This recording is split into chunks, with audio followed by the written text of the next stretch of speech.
Hi, my name is Darren Gallagher. I'm the athletic director at Kennedale High School. And what I did was I'm creating a quick video clip for parents and athletes to discuss our strength conditioning program, specifically our summer program. We have a pretty strong in-season or in-school program, but historically our summer program has been not very well attended. And I thought it would be good to discuss some benefits for you to maybe urge you to do it. Now, our program does cost a little bit of money. I believe it'd probably be cheaper than if you were going to go to a gym. But our program is only 2 days a week, and obviously a gym membership would be as many days as you want to go during the week. But it is more structured, and we do have it at a price point, which is probably the lowest that we could go with supporting our health. So what is strength and conditioning? Really, it's just physiological development. If you look at sport participation, success in sports is really derived from 3 different areas. One is your physical ability, speed, strength, stamina. Another is your skill in a particular sport. And then the other part is like your psychological ability. And what we see in athletes is a lot of people, especially when they're young, focus on their skill and maybe their psychological, like sport IQ, but we don't see a lot of development in the physiological traits, which is kind of a moot point when they're younger. But as they get older, you really see the separation in athlete. So our kids at Kennedale can compete physically and psychologically and in skill when they're in middle school. And then we see a lot of kids, especially in non-contact sports, soccer, lacrosse, especially males, they fail to compete as they age with their peers at other schools. Not necessarily because their skill is off, but because they don't have the physical attributes to stay healthy or compete or to overcome shortcomings due to roster size or turnover. So one thing I want to stress is from a time investment perspective, we can gain a significant advantage over where we are currently in many of our sports just by dedicating 2 to 3 hours a week in the off season. And then hopefully that would eventually transition into the in-season where we can maintain. The one important thing about physiological development is that it's really a long-term commitment. Anyone that has trained before knows that it takes a long time to get stronger or more balanced or faster. But if you stop training, stop competing, you lose those attributes that you gain very quickly. And I think that's an important thing to mention because so many of our athletes, especially at the high school level, train very hard during the school year in their phys ed class or during their off-season, after school training, but then they don't continue during the summer. And I think when you look at seasons, fall, winter, spring, we are least competitive as an athletic department in our fall sports seasons because our kids do not come into the season prepared physically. They don't show up for training. They don't take advantage of training. We might not have great participation at our summer workouts. And really we're behind. So what happens is coaches need to dedicate practice time. Practice time is very finite. There's only so much of it. And they're having to dedicate practice time to physically preparing the student athletes as best they can. And then that's going to take away from other time that they could develop skill or strategy for competition for their upcoming opponents. We've seen that a lot, especially in soccer.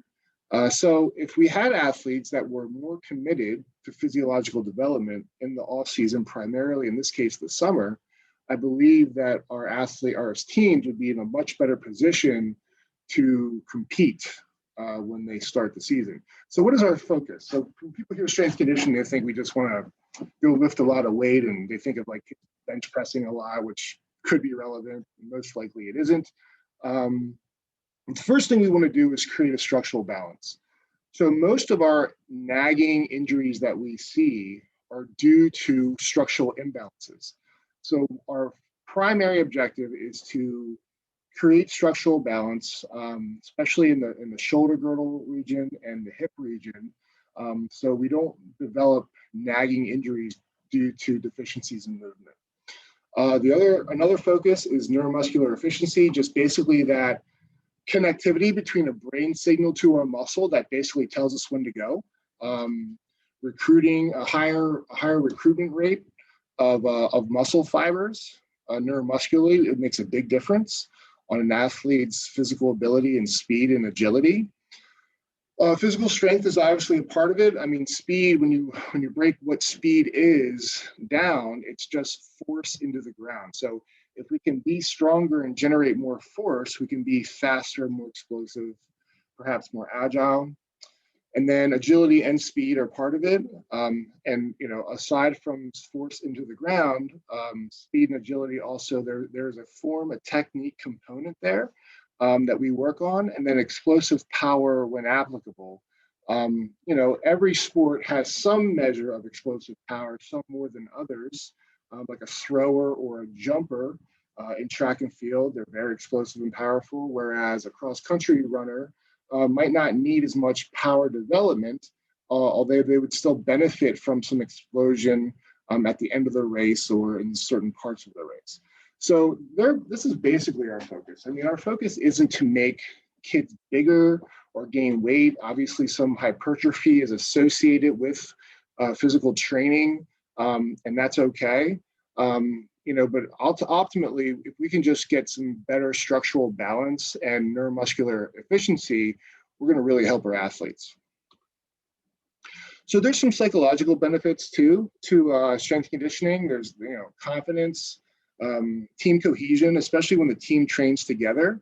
A level of perseverance is going to improve because an athlete will have faced and overcome hard workouts repeatedly in their process of development. So when they encounter issues in their game or in their sport, they're more likely not to be dissuaded by them.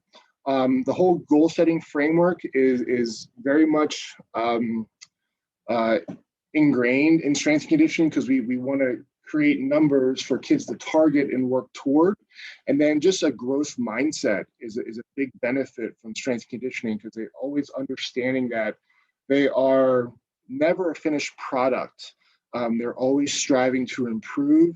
And if someone really embraces strength and conditioning, they have to understand that it's never going to stop. They're never going to stop training. They're never going to get to a place where they can just stop training and say, I'm done, I'm good enough.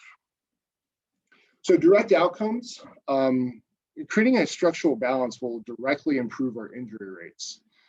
This is a problem that we see, in both of our male and female athletes, but historically more so in our female athletes. We see a lot of nagging injuries that result from inefficient movement patterns, slower extremity injuries. So this would dramatically help. Just a 2 to 3 hour commitment per week throughout the off season will dramatically help our female athletes. We also find that our female athletes are maybe more likely to be engaged in off-season high-level competition, club sports, travel sports, whatever they call it. So then you have a degree of overuse injury. But boys do that as well, but we see it more in our female athletes. Another direct outcome that we see more in our male athletes is they're going to have more confidence during play. When our male athletes encounter teams that are more physical than them, primarily in lacrosse, basketball, soccer, and also in football, they tend to back down psychologically if they encounter that. That has been historical with our male athletes. So we found that when our male athletes are more likely to be able to match a physicality of a team, they're much more confident in their ability, and they don't lose their focus as quickly in the competition. And overall, a team or a group or an individual that's more physically capable, they're going to be able to maximize their their individual and team potential, which is going to lead to more competitive teams. We're always in most of our sports very competitive, but there's a difference between, I think, being a competitive team and being a historically winning team, or a team that's always in contention for a championship or for a district playoff berth. And ideally, I think that's where we all want to be. And I think one of the only ways we can get there is to make our kids more competitive physically. Because another issue that we have with injuries, nagging injuries, is we're a small school with a lot of sports.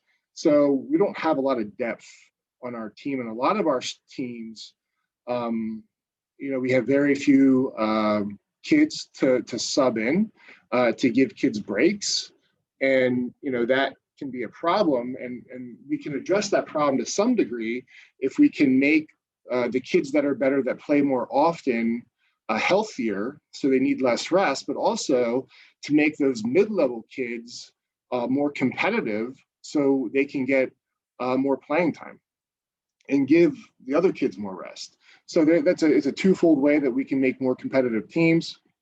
And also athletes that are involved in strength and conditioning show much greater leadership potential because they are more confident in themselves, and they're more used to embarking on workouts that they might have to struggle in with their teammates. And then finally, if we have athletes that are collectively more physically prepared, our coaches can have more efficient practices with less time wasted on physical preparation, and they can spend more time on strategy and gameplay. So this is just some information for you to consider. I'll include a link in this email on where you can sign up for the summer workout opportunities. But even if you don't sign up with us, if you want to do it on your own at a gym, something is always better than nothing. And there are some resources on our website for programs that you can use, but basically it comes down to structural balance, meeting the correct metabolic demands of your activity. Obviously a soccer player is going to be required to be in different shape than a football player in most cases. So understanding the type of shape that you need to be in, but also understanding that it's a continual process, and it's never finished. We do see that a lot of times with our upperclassmen, primarily senior males. They kind of check out because they feel like they're secure in getting a varsity position, and they don't push themselves to the point where they're improving physically. And a lot of times that can detract from their experience as a senior athlete. It can detract from the ability of the team to be competitive if there's a lot of seniors or upperclassmen that feel that way. And then finally, it could detract from their ability to play at the next level. I mean, I think by the time you're a sophomore, whether or not you're a Division I level kid, but there's a lot of opportunities at Division II and Division III that really hinge upon how you finish your senior year. So with that, I appreciate you watching, and hopefully we'll see you around.